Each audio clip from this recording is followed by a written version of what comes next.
I am concentrating on what can be called alternative cosmopolitanism, by which I mean the kind of cosmopolitanism that characterized interactions amongst ordinary people as well as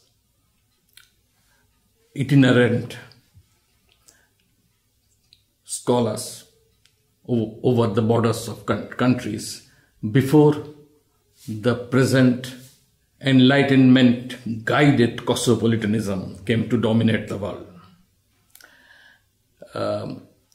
Therefore, I am talking of a plural entity because it's what's not the same everywhere in the world. But nonetheless, there were some features common to them, and I now have begun to call it Silk Route cosmopolitanism, because that cosmopolitanism was a functional cosmopolitanism which allowed people to live with much more radical diversities.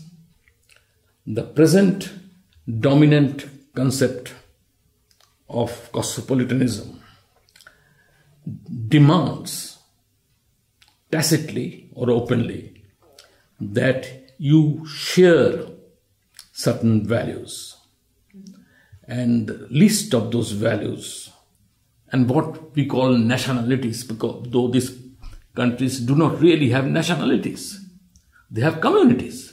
We are built on communities, and their belief systems, their practices are all community based, all decentralized, and there are enormous diversity. We are ashamed of those diversities now because we think they are a liability on the new nation states. They do not allow us to organize as well as the European countries are organized after they have become nation states. And I think that is a pity. I am proud of the 1250 languages that India has. I don't have to call them dialects to show that we don't have that many languages. I am proud that Hinduism claims to have 330 million gods and goddesses. I am even proud that Shintoism claims to have 8 million gods and goddesses.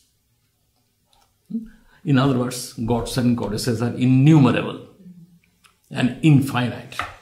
I think that gives a different perspective to life, different concept of diversity, different ways of interacting, handling or grappling with diversity, which the nation-state system, I'm afraid, is now trying to steamroll into homogeneity.